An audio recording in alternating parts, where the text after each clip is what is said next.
Bueno, vamos con el capítulo 13, tromboembolismo pulmonar, un poco de paciencia, porque ya había grabado absolutamente todo y otra vez no se grabó absolutamente nada. Pero bueno, vamos a hablar de lo que es la enfermedad tromboembólica venosa. Estas dos engloban lo que es la trombosis venosa profunda y el tromboembolismo pulmonar. Aquí prácticamente vamos a llamarle TEP, no, TBP, y le vamos a llamar TEP, ¿ok? A lo del pulmón y TBP a lo de las pantorrillas. Bueno, son los mismos factores predisponentes y en un 90 a 95% se dice que una tromboembolia pulmonar viene de lo que es una trombosis, un embolo en la trombosis, un trombo en la trombosis venosa profunda que viaja hasta el pulmón para originar lo que es tromboembolismo pulmonar y viene de los miembros inferiores. Y bueno, en factores de riesgo. ¿Qué factores de riesgo tenemos? Prácticamente, a ver, vámonos primero por acá. Ok. Bueno, primero dice que si la trombosis venosa profunda proximal no tiene tratamiento, un tercio de los pacientes va a cursar con TEP y otro tercio de los pacientes va a tener un embolismo subclínico. Aquí se dice que el tromboembolismo pulmonar se va a presentar con lo que es disnea súbita, hipotensión, va a haber dolor pleurítico, esto es muy importante, te van a decir de un caso de una paciente anciana o anciano que creo que en alguno de los casos viene como de que se fracturó la cadera o tuvo una operación y que de repente le dio disnea súbita y de repente empezó después de la disnea con dolor pleurítico. Ok, eso es un tromboembolismo pulmonar. Bueno, se dice que el 70% de los pacientes que cursan con tromboembolismo pulmonar le detectas que tenía una trombosis venosa profunda, porque se dice que la trombosis venosa profunda es a veces asintomático. Hay un factor hereditario que puede ser en el tromboembolismo pulmonar por una mutación en el gen de que maneja la protrombina o por la resistencia a la proteína C reactiva, a la activación de proteína C reactiva, que es lo más frecuente en cuestión hereditaria, que se llama factor 5 de Leiden y que pues esto nos va a dar hipercoagulabilidad. Si hay mucho coágulo, pues va a haber trombos, ¿verdad? Bueno, cuando hay un embolismo, factores de riesgo para tener una tromboembolia pulmonar. Pacientes embarazadas, pacientes obesos, vamos a poner aquí porque luego ya no sé ni qué estoy diciendo. Este, ¿Cómo se llama? Anticonceptivos orales, que por eso en las pacientes de gineco te dicen que si no tienes ninguna enfermedad tromboembólica, porque pues es un factor de riesgo para crear un tromboembolismo pulmonar. El cigarro, viajes largos, por eso nunca vayan a Japón, porque es un vuelo que creo que me acuerdo que eran 14 horas o 13 horas. Afortunadamente no me pasó nada. Pero pues no viajen tan lejos. El síndrome de antifosfolípidos, que este es inmóvil, un paciente inmóvil, una trombosis venosa profunda previa, una cirugía que los últimos 3 meses y es más peligrosa, bueno, se da más el riesgo cuando estás en las primeras 2 semanas después de la cirugía. Generalmente se da en cirugía abdominal, cirugía pélvica y neoplasias. Cuando tú no encuentras ninguno de estos factores de riesgo y te estás creando un tipo de émbolo o una TEP, una TBP, hay que buscar un cáncer, ¿ok? Porque también es factor de riesgo para. Bueno, también otro factor de riesgo es la hiperhomocisteinemia. ¿Por qué? Pues porque esta causa te causa policitemia, déficit de folatos, déficit de vitamina B6, B12, hipertensión arterial y EPOC. Y bueno, todo esto, ¿cómo se le llama cuando tienes una TEP recurrente? Se llama trombofilia, ¿ok? Aquí ya empezamos con trombofilia, son los casos recurrentes y puede ser tanto factores hereditarios como factores adquiridos. ¿Y qué más? Bueno, la causa más frecuente de mortalidad en el TEP es porque en el TEP, eso depende de moderado a grave, pero en cuestión creo que me parece que es moderada. Este, Hay una disfunción del ventrículo derecho. Esto te genera que hay una mayor presión, una mayor resistencia de la vena y al haber una mayor resistencia también va a haber una mayor disfunción del ventrículo derecho, va a haber una dilatación del ventrículo derecho porque no lo puede expulsar, no puede expulsar toda la sangre porque hay una resistencia aquí. Entonces, al haber una resistencia en el ventrículo derecho, va a haber una disfunción del ventrículo derecho, dejando un bajo gasto cardíaco que te puede llevar a un infarto. ¿Ok? Bueno, y es la causa más frecuente de mortalidad en el TEP. Bueno, en fisiopatología. En la fisiopatología, en un episodio agudo, se puede apreciar las siguientes alteraciones, ¿ok? Va a haber una alteración en el intercambio gaseoso porque hay un aumento del espacio muerto, ¿ok? Fisiológico. ¿Qué es esto? Que aparece una zona, o sea, por ejemplo, este es el pulmón, no sé, una zona, supongamos que aquí, esta zona, que está siendo ventilada, ¿ok? Sí hay ventilación, pero no está siendo perfundida, ¿ok? No se puede perfundir. Esto se da porque hay un desequilibrio de la, ¿cómo se llama? De la ventilación-perfusión. A esto se refiere el VIQ. Hay un desequilibrio en ventilación-perfusión más, pues está más perfundido que ventilado en el pulmón que no está obstruido, ¿ok? Entonces, cuando no está obstruido, el pulmón que no está obstruido presenta una mayor perfusión que ventilación, por lo tanto, en el pulmón que sí está obstruido va a presentar una ventilación, pero no va a haber una perfusión. Bueno, y pues también puede ser por el shunt de derecha a izquierda, pues este shunt puede ser intrapulmonar o intracardíaco. Cuando es un shunt de derecha a izquierda intracardíaco, estamos hablando que puede ser por un foramen oval permanente. ¿Ok? Y bueno, hay disminución, puede haber disminución de la distensibilidad pulmonar. ¿Por qué? Pues por el edema. Si hay mucho edema, si hay hemorragia o pérdida de surfactante, no va a haber una correcta disfunción. Hay una correcta distensibilidad. ¿Okay? También otra de las fisiopatologías en un episodio agudo es el aumento. Esta es una resistencia. Aumento de resistencia vascular pulmonar por obstrucción, este es el vaso, por obstrucción de una obstrucción vascular o liberación de agentes neuromorales como la serotonina. Estas serotoninas vienen de las plaquetas, entonces las plaquetas liberan serotonina y estas serotoninas crean una resistencia vascular pulmonar en el vasito, ¿no? Bueno, aquí esto lo dibujé como que están los pulmones, no se pueden distender, ¿por qué? Porque lo azul es el edema y porque lo rojo es la hemorragia, entonces no se pueden distender. ¿Qué otra? Bueno, disfunción ventricular derecha. Es el fracaso ventricular derecho es la causa de muerte más habitual de la TEP, como había dicho. A medida que aumenta la resistencia vascular pulmonar, aumenta la tensión del ventrículo derecho que lleva a dilatación, eso ya lo había dicho, y disfunción. Ok. Bueno, en el diagnóstico, me voy a ir, bueno, primero voy a decir lo hacen como por sistema de Wells porque es importante para lo del algoritmo. El sistema de Wells es lo siguiente. Eh, puede ser probabilidad baja, ¿ok? Puede ser probabilidad media y probabilidad alta. ¿Qué quiere decir con esto?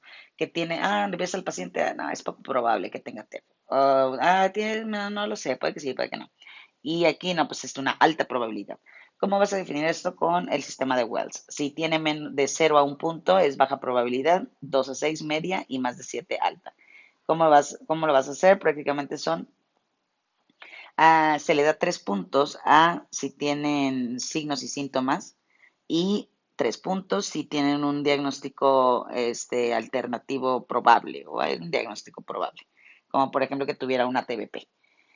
Si el paciente tiene TBP y aparte tiene la clínica, entonces se le da 3 puntos porque tiene TBP, aparte tiene 3 puntos porque tiene disnea y tiene dolor pleurítico, aparte tiene 1.5 puntos porque tiene más de 100 latidos por minuto y tiene otro 0.5 puntos porque tuvo una cirugía hace 4 semanas. Entonces tenemos 3 más 3, 6 más 3, 7, 8, 9.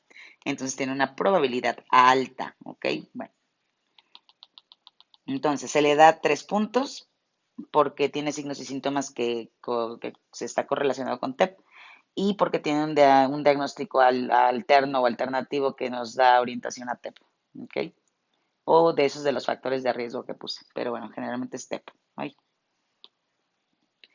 Y bueno, a los que se le dan un 1.5 punto es mayor de 100 latidos por minuto y una cirugía de 4 semanas anteriormente, y cuando tiene una tromboembolia pulmonar o una TBP previa, ¿ok? Cuando ya la ha tenido antes. Y se le da un puntito nada más cuando el paciente tiene cáncer o tiene hemoptisis, ¿ok? Así sacando de la cosa esa, lo de las probabilidades.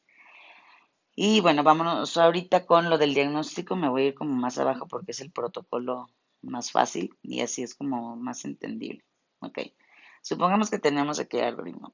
Tenemos sospecha. Te llega un paciente que tiene sospecha, pero el paciente ya se está muriendo, se tiene disnea, te está desaturando, tiene menos de 60 en oxígeno, de saturación de oxígeno. Quiere decir que es un paciente inestable. Como es un paciente inestable, te vas obviamente siempre te tienes que ir en el examen, lo que quieren es que no gastes tantos recursos. Es, por ejemplo, si yo tengo gastritis y cuál es el estudio de elección para descubrir por qué tengo gastritis o para descartar si tengo un cáncer, si tengo una úlcera. Ah, bueno, pues la endoscopía. Pero si yo te llego con gastritis de hace una semana, ¿me vas a hacer una endoscopía? Obviamente no. Es el estudio de elección, claro que sí. Pero primero vas a ver si no me das mejor omeprazol o me erradicas el Helicobacter pylori y que me haces una prueba de ureasa o así, ¿no? Entonces, una cosa es la prueba de elección, otra cosa es el gold estándar y siempre tienen que responder lo que te están preguntando, porque en la pregunta viene la respuesta. O sea, es como, bueno, no siempre, ¿verdad? Pero es como la finta, pues luego se van con la finta, porque la pregunta dice, ejemplo, con lo de la gastritis, ¿no? ¿Cuál es la primera acción a seguir para esta paciente? Entonces te viene endoscopía y para establecer tu diagnóstico, pero aquí te cuatrapeas porque te dicen nada más como estás toda ahí ansioso y no sabes ni qué pex. Entonces, si te dicen cuál es la primera acción a seguir, el primer paso a seguir para establecer el diagnóstico. Entonces, en tu cabeza nada más está captando establecer el diagnóstico. ¿Cómo establecemos el diagnóstico? El método de elección, endoscopía. Entonces, tú vas a poner endoscopía. En este caso, angiografía. No, porque es un método invasivo. Siempre te tienes que ir por lo más bajito. Pero si el paciente se está muriendo, obviamente te tienes que ir no importa si es invasivo o no, lo tienes que salvar. Entonces, es muy importante que vean lo de las preguntas porque en la pregunta puede que te estén diciendo el primer paso a seguir para llegar a tu diagnóstico. Entonces, el primer paso a seguir en un paciente inestable sería la TAC en espiral, ¿ok? Porque esa no es invasiva. Pero si tu paciente tiene insuficiencia renal o es alérgico, no le puedes hacer un ataque con contraste porque no puedes darle contraste a un paciente renal. ¿Ok? Entonces te irías por la angiografía pulmonar. Y bueno, pero si no tiene nada de eso y el paciente está inestable, te vas directo a esto, al ataque. Es lo mismo, como si yo llegara con una hemorragia muy cañona, o con melena o con hemoptisis y que tengo antecedente de úlcera, pero no me controlan con nada el sangrado y no se me controla y estoy sangrando. Obviamente no te vas a ir por darme omeprazol ni por esas chingaderas, pues te vas a ir directo a hacerme la endoscopía para ponerme clips o grapas o esas cosas para detener la hemorragia. No, es exactamente lo mismo aquí. Dependiendo de la situación del paciente, es el tratamiento que vas a dar como primera elección. Y siempre te van a preguntar primera elección o primera opción a seguir o gold estándar o así, nada más eso te preguntan. Entonces siempre te fijas muy bien en la pregunta si te están preguntando elección, gold estándar o primer paso a seguir. Así como si vienes todo así muy, no sé, yo, por ejemplo, de que, no sé, me choqué, o sea, choqué y estoy en shock. Entonces, ¿qué es lo primero que dices? No manches, pues no tiene sangre, se está desangrando. ¿Cuál es la primera opción a seguir, el primer paso a seguir para establecer a tu paciente, para el diagnóstico o el tratamiento de tu paciente? Tú vas a decir, no mames, pues pásenle sangre. Pues no, hay que recordar que el ABC, Air Breath Circulation, primero estabilizas vía aérea. Siempre que te pongan como opción establecer vía aérea, ese siempre va a ser el primer paso a seguir. Pero como digo, de la pregunta depende la respuesta. Pero bueno, eso ya es como de examen, ¿verdad? Ya me estoy atrasando. Bueno, supongamos que ya tienes la sospecha. Tu paciente se está mega muriendo, está inestable. ¿Qué haces? No, pues, un ataque. Pero a mi parecer, según la TLS, ¿cómo rayos vas a hacer un ataque si tu paciente está inestable? Tendrías que meterte ya algo casi que quirúrgico, pero bueno, supongamos que haga así como dice el libro, TAC, o angiografía pulmonar, pero no creo que sean tan cabrones como para ponerte ambos, ya dependería de la pregunta que te estén haciendo. Pero si tu paciente no está inestable, pues tú dices, no, pues es que no estoy muy seguro, igual y no tiene nada, pero igual y sí. ¿Qué le haces primero? Dímero D. ¿Por qué? Porque lo que no quiere el gobierno es gastar en estudios y todo eso. Entonces, dímero D. Si tu dímero D sale normal, entonces, observación. Si tu dímero D sale alterado, entonces ahora sí haces gastar al gobierno en estudios de imagen. Pero si tu probabilidad dices, no, estoy casi seguro que sí tiene, o te dicen, es un paciente ingresado y que tuvo una cirugía antier, ok, ya no le haces dímero D porque tu probabilidad es alta, entonces te vas a una prueba de imagen. Aquí te dicen, bueno, tu paciente es renal. Tu paciente tiene bien los riñoncitos y no es alérgico a nada, ok, le haces una angiotac, ok, porque utilizas contraste. Pero si tu paciente es renal y tiene alergia a todo, o sea, tiene alergia a contraste, no puedes usarle o hacerle un ataque, ¿verdad? Entonces te vas por gammagrafía. Bueno, fíjate que con la angiotac o con la gammagrafía, supongamos que tenemos dos pacientes, sale dos pacientes. Al primer paciente que está bien de sus riñones y que tienes una probabilidad muy alta de que, o que estuvo ingresado y de que tenga TEP, entonces le haces una angiotac, pero a tu paciente renal le hiciste una gammagrafía, a los dos al mismo tiempo. Fíjate que pues no das con el diagnóstico porque pues no hay nada claro en la imagen. No concluyente, pues dices, no, pues entonces si no hay absolutamente nada, te vas por ultrasonido de extremidades, porque muy probablemente tenga una trombosis venosa profunda. Puede ser tanto arriba, a extremidades altas como bajas, pero generalmente están abajo en la pantorrilla. Bueno, si es TBP, trombosis venosa profunda, pues ya lo tratas, ¿no? Pero si te sale todavía el ultrasonido normal y no es de ese 70% que dijimos que de los pacientes de TEP que salen con una TBP previa, y no es de ese 70% y sale normal, o no es diagnóstica o no tienes dudas, ahora sí te vas a gastar con el gobierno angiografía pulmonar, que es el gold estándar. Se dice que el estudio de elección es la TAC en espiral, pero el gold estándar, ¿por qué gold estándar? Porque con este no hay pierde y llegas al diagnóstico porque llegas. Bueno, en pacientes de alto riesgo, ahí donde voy, ay, no manches, me salté un buen de cosas, perdónenme. No es cierto, no estoy bien. Ahora sí ya, bueno, ese es el algoritmo más fácil, pero pues aquí va lo demás. Ok, seguimos. Bueno, en la TBP, podemos tener una TBP masiva, ¿ok? Lo usual es que haya como dolor en lo que es la vena femoral común, que es lo que está pintado en azul rey. Hay dolor en la zona inguinal, hay dolor hay edema en el muslo, por Dios, yo solo pinté una bolita en el muslo. Pero si tu paciente tiene edema en todo el miembro, entonces no es muy probable que estemos hablando de una trombosis venosa profunda. Estamos quizá hablando de una agudización de síndrome postflevítico. Y bueno, en la TBP, cuando hay una TBP en los miembros superiores, va a haber como un emplastamiento, aplastamiento de la fosa supraclavicular. Esto va a hacer que en el tórax anterior se formen circulaciones colaterales. ¿Ok? Bueno, en la TEP tenemos TEP masiva y TEP clásica, pero bueno, en el libro no dice clásico, eso ya me lo inventé. Lo que dice es TEP masiva, pero pues te mencionan TEP masiva y el otro TEP, entonces supongo que TEP normal y TEP masivo. ¿Cómo sabemos que es un TEP masivo? Porque tiene disnea grave, porque tiene síncope y porque tiene una hipotensión mantenida que no resuelve por nada y tiene edema. ¿Cómo sabemos que es un TEP clásico? Pues te va a llegar eso de que está tosiendo tiene hemoptisis, tos, que tiene disnea y que tiene sobre todo dolor pleurítico, ¿ok? Esto no te habla de una TEP masiva, te habla de un pequeño émbolo periférico que condiciona un infarto pulmonar, ¿ok? Hay tres tipos de TEP. Masivo, que cursa con hipotensión y shock. Moderado, moderado y grande, que es sin hipotensión y sin shock, pero menciona que está afectado el ventrículo derecho. Hay una sobrecarga del ventrículo derecho, una disfunción del ventrículo derecho, daño miocárdico.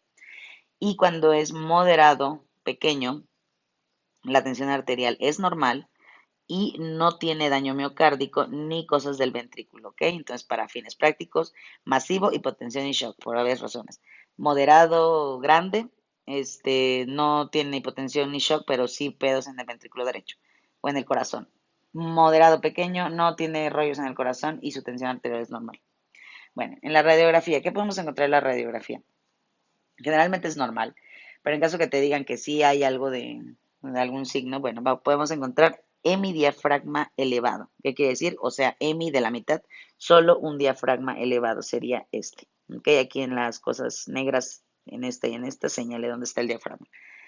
Otra, atelectasia. Se dice que eso no es muy frecuente, pero bueno, aquí señalé lo que es una atelectasia. Aquí está todo el pulmón. Pero pues este pulmón está más chiquito, está colapsado, ¿ok? No ocupa todo esto, como que es un globo y se hizo más chiquitito, ¿ok? Bueno, esa es la atelectasia. Otra, derrame pequeño. ¿Qué es un derrame pequeño? Pues bueno, te fijas aquí que se borran vamos a ver acá, estos arquitos no los puedes definir bien, entonces, pero bueno, como es pequeño, pero cuando es grande, prácticamente está como así, o sea, ni siquiera puedes definir este triangulito, se llama el ángulo costofrénico, me parece. O costodiafragmático, perdón, costodiafragmático. No puedes, pues, definirlo. Entonces, bueno, este es un derrame pequeño. Y hay otro que no es muy probable, pero lo pueden preguntar, signo de Westermann, que es una hipertransparencia en alguna zona. Es prácticamente, estamos viendo todo el mismo colorcito, pero en esta parte estamos viendo como que hay algo más, como que está más transparente y puedes ver más al fondo porque pues está transparente. Eso es el signo de Westermarck. ¿Qué más? Y joroba de Hampton. ¿Cuál es la joroba de Hampton? Prácticamente es este triangulito, no sé por qué joroba, pero bueno, es este triangulito que ven aquí. Esa es la joroba de Hampton y generalmente aparece en una tromboembolia pulmonar con infarto.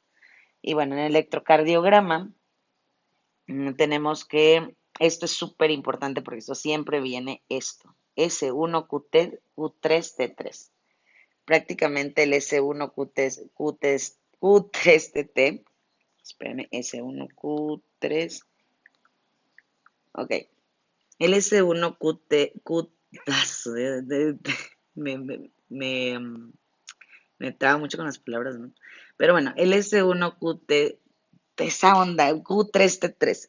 Bueno, eso es súper en todos los casos clínicos, siempre que te mencionen S1QT3 y con la clínica, o si no te dan tanta clínica y nada, te ponen un electro, bueno, es tromboembolia pulmonar.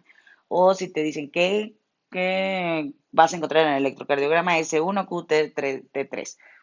Nunca me he preguntado qué es, pero en caso de que pregunten, es que S, hay onda S en derivación 1, Q inversa y T inversa, Q en la derivación 3 y T inversa en onda T inversa en la T3, o sea, así. Bueno, puede haber corpulmonale, puede haber ST3, STTBDB1, AB4, pero en sí X, solo concéntrese en S1, Q3, T3, taquicardia sinusal y desviación del eje a la derecha. También puede haber bloqueo de rama derecha, ¿ok? Bloqueo de rama derecha. Esta es la parte derecha, esta es la parte izquierda. Por obvias razones, si te están diciendo que tiene un problema en el pulmón, pero bueno, eso es de cardio, pero bueno, vamos a hacerlo de una vez. Aquí viene la arteria pulmonar o vena pulmonar, creo que es arteria pulmonar. No sé mucho de anatomía, la verdad, pero es como para que lo correlacionen y yo también puedo correlacionar. Supongamos que aquí viene algo del pulmón, ¿ok? Aquí viene la sangre del pulmón. Si te están diciendo que hay un problema en el ventrículo derecho, entonces, ¿el bloqueo de qué lado va a ser? Pues del lado derecho. Entonces, te dice que hay bloqueo de rama derecha. Si te ponen en un electrocardiograma, ¿cuál es el bloqueo de rama derecha? El bloqueo de rama derecha yo siempre lo hago una gran diferencia con la izquierda y nunca me ha fallado, bueno, hasta ahorita nunca me ha fallado. En que el bloqueo de rama izquierda me recuerda a un Batman y el bloqueo de rama derecha me recuerda a un conejo. ¿Ok? ¿Por qué un Batman? Porque si nos vamos aquí al electrocardiograma donde tenemos un bloqueo de rama izquierda, tenemos que me recuerda a Batman, a esta sombra de Batman, por eso aquí puse esto, a estos cuernitos, pero un poco más rectos, ¿no? Aquí hay un Batman, aquí hay otro Batman, otro, hay otro Batman, Batman, ¿ok? Muchos Batmanes, ¿ok? Y en el bloqueador de rama derecha, prácticamente este piquito que vemos aquí del Batman es un piquito más alargado, ¿ok? Como si fueran orejas de conejo.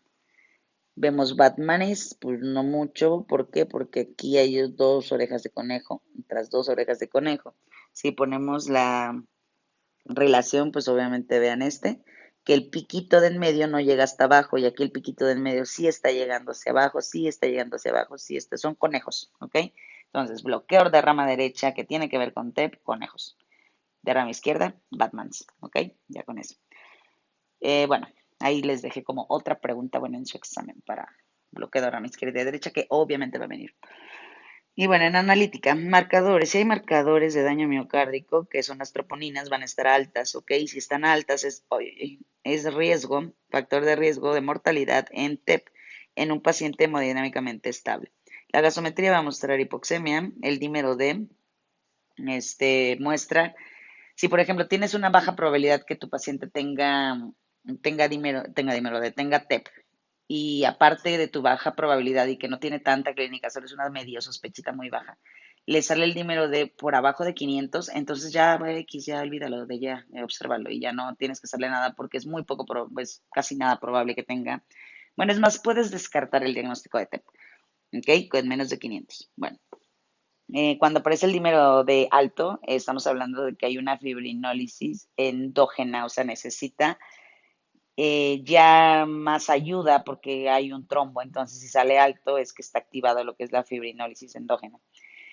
Pero esto no es específico de TEP, o sea, te puede salir tanto en infarto agudo de miocardio como en neumonía, como en disfunción en el corazón, ventrículos, en cáncer, en cirugía, generalmente cáncer y cirugía más de 500 siempre, mucho más de 500, y bueno, si es más de 500 ya es alto.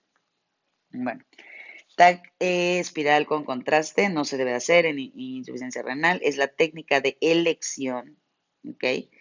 Se va a hacer ante la sospecha de TEP en un paciente que pues, sospechas que tiene y te ayuda a ver las arterias del sexto orden. ¿Cuáles son? ¿Quién sabe? No lo mencionan, así que búsquenlo si quieren. Bueno, si tienes sospecha alta y todos lo del TAC o la angio, lo que hayas hecho te salió negativo, entonces, ¿qué te queda? Pues irte por la angiografía. Esta angiografía puede ver lo que son las ramas del árbol del árbol bronquial o algo así, distal, y también te ayuda a ver lo que es el tamaño del ventrículo, que eso es un factor pronóstico, ¿ok? En la gamografía de perfusión, ¿qué es lo que haces? Gamografía cuando no puedes hacerle un ataque o cuando el paciente es alérgico o insuficiencia renal. Es la prueba de segunda línea. Excluye diagnóstico de TEP si hay una correcta perfusión. Y se usa cuando no se puede atacar. En la angioresonancia la usan con gadolinio y evalúa el ventrículo. La angiografía pulmonar es el gold estándar, ¿ok? Ya les dije que chequen muy bien lo de la pregunta, si se están preguntando por gold estándar, si están preguntando por elección, o si están, o sea, bueno, es que sí tienen que guiarse por el ejemplo que dije de la endoscopía, eso lo acabo de deducir ahorita. Pero bueno, eso lo van a responder conforme a mi ejemplo de la endoscopía, yo creo. Bueno, ese es el gol estándar. Y aquí hay un signo que yo jamás le encontré, signo de cola de rata, pero bueno, si menciona signo de cola de rata, es por angiografía pulmonar, se hace cuando tienes alta sospecha y tienes estudios anteriores negativos, entonces ya te vas a lo invasivo. O cuando le van a hacer una embolectomía. En la ecocardiografía, pues la verdad no ayuda mucho que digamos, pero pues se usa en TEP cuando quieres ver lo del ventrículo derecho. Ecocardiografía, pues es para corazón y te ayuda a evaluar el ventrículo derecho y te sale un signo de McConnell. ¿Cuál es esto? Es hipocinesia de paredes libres, o sea que no se mueven mucho, y movimiento normal del ápex del ventrículo derecho. Esto es sugestivo de TEP. Ecografía venosa, pues valora pero para trombosis venosa profunda y que vamos a encontrar ausencia de compresibilidad en vena. Pletismografía, que pues eso la verdad nunca he visto que se use mucho, 95% te detecta lo que es la TBP en la vena poplitea, pero estamos diciendo que generalmente está en la vena femoral común. Y dice que es muy poco útil en las pantorrillas, que para las pantorrillas puedes usar otra cosa, flebografía con contraste, o para intervención de la vena cava. ¿Qué más? Ok, vamos por, esto del algoritmo ya lo dije, ok.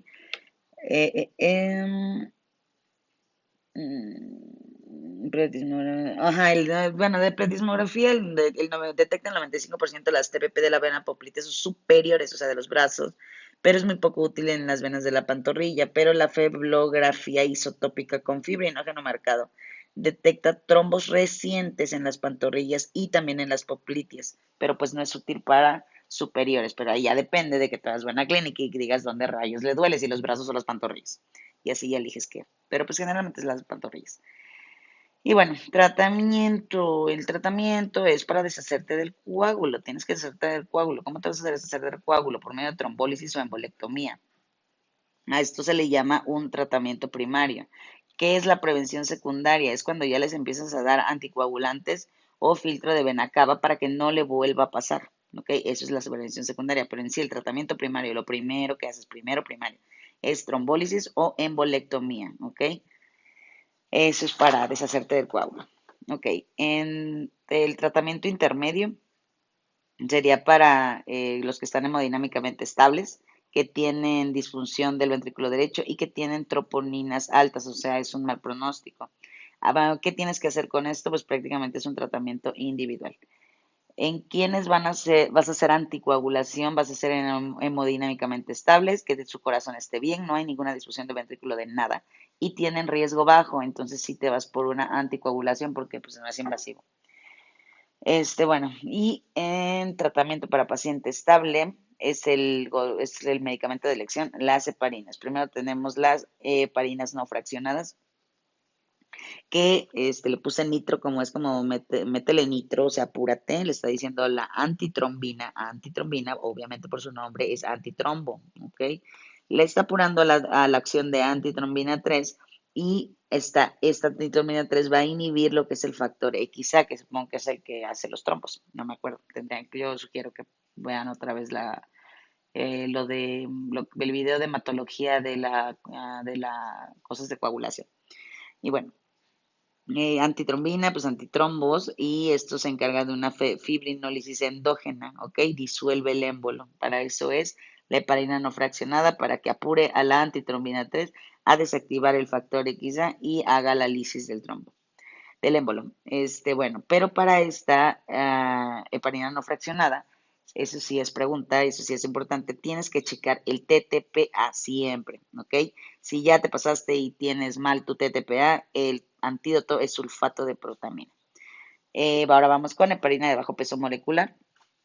Esta, que hace, ok, es una vida media más larga, se usa en embarazadas, en obesos, en insuficiencia, ¿cómo se llama? ¿Cómo se llama? Si tienes insuficiencia renal grave, no la debes usar, ¿ok? Y ¿qué más? Ok, se pone vía subcutánea y hace como que se relaciona o se une a la antitrombina 3 para inactivar lo que es el factor XA. ¿Y qué más? Bueno, en el examen venía una pregunta o algo así del embarazo, de qué tipo de parina le dabas a una paciente embarazada, pero nada, no me acuerdo bien de la pregunta, pero pues ahorita digo eso del embarazo. Fondaparinux se pone igual vía subcutánea. No tiene nada que ver con antitrombina 13. Fondaparinux va directamente es selectivo, es un inhibidor selectivo de la FXA, del factor XA. No necesita el control de coagulación. En la heparina de bajo peso molecular solo se necesita el control de TTPA cuando la paciente está embarazada y cuando son obesos, nada más. Pero bueno, fondaparinux no necesita que le andes checando el TTPA. La que sí es de ley que le tienes que checar el TTPA es la heparina no fraccionada. La de bajo peso, solo embarazo y obesos. Fondaparinux no necesita. Ok. En enfermedad renal tienes que reducir dosis. Anticoagulantes orales. Los anticoagulantes orales va a disminuir la activación de los factores de coagulación dependiente de vitamina K. Esa es también pregunta de examen. Yo siempre me lo aprendo como un teléfono, 27910. ¿Por qué? Porque los factores dependientes de vitamina K, o sea, del que dependen de la vitamina K, está en eso del hígado, es el 2, el 7, el 9 y el 10. ¿Ok? Eso sí lo han preguntado. ¿Cuáles son los dependientes de vitamina K? Y bueno, el que se usan es warfarin y se da 24 horas después de la heparina durante 5 días. ¿Ok? Anticoagulación y embarazo. Si yo me hubiera sabido esta, bueno, no sé si la saqué bien, creo que la saqué bien porque me dijo el, bueno, qué es eso, no importa, pero bueno, me dijo el cuidador ahí porque tenían como que venía una respuesta de que heparina no fraccionada y al lado en chiquito decía, esta respuesta también es correcta. O sea, como que se les fue en la edición del examen, les dije, no, oigan, no manchen. Y ya me dijeron la respuesta, pero no me acuerdo cuál era. Pero bueno, el caso es que se dice que anticoagulación y embarazo. Los dicumarínicos son teratogénicos, por lo tanto tú no le puedes dar anticoagulantes orales a una paciente embarazada, tienes que darle heparina. Aquí supongo que con esto se respondía esa pregunta. Dice que 2 semanas antes del parto, de que vaya a tener la cesárea, tienes que darle heparina no fraccionada, pero le vas a dar acinocumarol, acinocumarol 3 a 6 meses, pero inmediatamente después del parto. Entonces, si está embarazada, todavía no es el parto, heparina no fraccionada. Ah, sí, creo que con eso ya lo contestabas. Heparina no fraccionada. Si ya tuvo el parto, entonces acenocumarol o acenocumarol. ¿Ok? Bueno, ¿por qué? Porque pues ya no es teratogénico. Bueno, trombolíticos. Los trombolíticos, la única indicación para usar trombolíticos según la FDA es el TEP masivo, no hay otra. Eh, ¿Qué más? Bueno, y los tipos son urosinasa, streptosinasa y RTPA, que es activador tisular de plasminógeno. Y prácticamente esto se da en lo que es el infarto agudo del miocardio y accidente vascular cerebral. Aquí dice prácticamente que la única indicación aprobada es el TEP masivo. Y también, eso se me fue, en la trombosis venosa profunda iliofemoral, otra vez masiva, todo lo que sea masivo. O en la vena cava inferior, siempre que haya, solo si hay un bajo riesgo de sangrado. Pero si tu paciente tiene algún tipo de trombofilia o algo así, pues no se lo puedes dar. Ok, de ahí vamos con tratamiento invasivo, ya casi terminamos. El tratamiento invasivo va a haber tromboendarterectomía, embolectomía y filtro de vena cava inferior. Cuando usamos la tromboendarterectomía, la usamos en hipertensión pulmonar crónica secundaria a tromboembolia pulmonar, que te lleva a una hipertensión pulmonar y que sea grave. ¿Ok?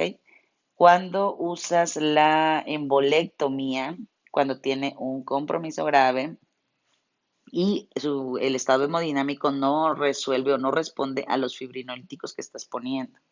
¿Ok? Y los filtros de vena cava inferior, sus indicaciones son que, pues, prácticamente, bueno, ¿para qué sirven? Evitan la tromboembolia pulmonar aguda, pero pues a largo plazo aumentan el riesgo de trombosis venosa profunda. ¿Qué quiere decir esto? Que mientras tú pongas un filtro de vena cava, ok, no vas a tener TEP, qué chingón, pero te va a ayudar con que no tengas TEP, pero a largo plazo te va a joder las pantorrillas, ¿ok? Te ayuda con el pulmón ahorita, pero a largo plazo te jode las pantorrillas. Yo así me lo aprendo y así se me queda. Y bueno, cuando también la puedes usar la de la filtro de vena cava cuando hay una contraindicación o una complicación cuando existe una anticoagulación. En pacientes con enfermedad de trombosis venosa o con alto riesgo. También cuando tienes TEPs recurrentes, que no es la primera vez que te pasa, y cuando hay un émbolo flotante en la vena cava inferior. También como profilaxis cuando es mucho riesgo de que tienes muchos factores de riesgo. Y se dice que lo ideal es que se debe anticoagular cada vez que, o sea, indefinidamente mientras tengas el filtro. Las contraindicaciones de los anticoagulantes, pues, obviamente, pues es hemorragia o que tengas riesgo de hemorragia, hemoptisis, hipertensión arterial, porque te puede dar una hemorragia cerebral prácticamente, aneurisma intracraneal, embarazo, ya habíamos dicho que no puedes dar con anticoagulantes orales en embarazadas, cirugía de retina, de cerebro, de médula ósea, estas son las absolutas. Y las relativas, no se vayan a ir con la finta de que te dicen que tu paciente que tiene hipocoagulación o alguna cosa en el hígado que lo hace estar hipocoagulado, pues tú dirás, no, pues no le dan anticoagulantes. Bueno, no es del todo absoluto, es relativo. En hepatopatías, malabsorción, hepatopatías que involucren cosas como de hipocoagulación, alcoholismo, trombopenia, y medicamentos que interactúen con los anticoagulantes, todo eso es relativo. Y bueno, para verlo de eso de los riesgos alto, medio y bajo, simplemente, eso ya lo había dicho, ¿no? O fue en la que se me borró. Pero bueno, para fines prácticos. Riesgo alto significa que yo tengo shock, que yo tengo hipotensión, que no resuelve y que mi mortalidad es de más de 15%, que uso fibrinólisis. Si tengo un riesgo medio es porque está afectado mi corazón. Tengo TA anormal y mi riesgo de muerte 13 a 15%. Ahí ya habíamos dicho, tratamiento individual y tenemos que mantener el INR entre 1.5 y 2. Y bajo riesgo, pues es que todo está normal, mi corazoncito está bien, no tengo riesgo de muerte, entonces ya te vas por anticoagulación a menos que esté embarazada. Ahí das heparina no fraccionada. Bueno, ¿cuánto dura el tratamiento anticoagulante? En el primer episodio que tiene un paciente, supongamos que tuvo una cirugía, que tuvo un trauma, o que tuvo una inmovilización, que porque se rompe, no sé, X, es un viejo que se fracturó la pierna y que tiene mucho que no se mueve y que le dio esto. Entonces, de su primer episodio, pero esto estamos hablando de que es reversible, porque no va a estar operado toda su vida, no va a estar traumatizado toda su vida y no va a estar inmóvil toda su vida. Entonces, son factores reversibles. Es su primer episodio, entonces, tienes que usar anticoagulantes de 3 meses a 6 meses. Pero te dice que en cáncer, si tiene cáncer, no vas a usar específicamente heparina de bajo peso molecular. Y pues ya prácticamente ya decides a ir acorde al riesgo si lo usas de 3 a 6 meses, así, o bien puede ser para siempre, forever and ever. ¿Ok? Bueno, en la trombosis venosa profunda vas a usar anticoagulantes por 3 meses. Aquí estábamos hablando de TEP, ¿eh? Ahí, aquí de TEP. En TBP, pues según esto es más leve, entonces vas a usar anticoagulantes por 3 meses. Pero si tiene factores de riesgo, valora a dejárselos. Bueno. Y también dice que valores el riesgo-beneficio. Es como de si tiene muchísimos factores de riesgo para que que mi anticoagulante lo joda más que su TBP, que los factores de riesgo de TBP, pues entonces no lo anticoagulo, nada más lo anticoagulo 3 meses, pero si no, pues ya. Ok, profilaxis primaria. Profilaxis primaria es movimientos frecuentes de los miembros inferiores, medias compresivas, heparina no fraccionada, bajo peso molecular, fondaparinux, ACO oral, los anticoagulantes orales y combinación de estas, ¿ok? ¿Cuándo pasar al segundo, a la secundaria o al segundo paso, que es ya farmacológico? Cuando en ancianos, en quirúrgicos, en cirugía y cuando tienen riesgo, que dura como, o sea, que están en riesgo de 5 a 10 días. Y tan tan.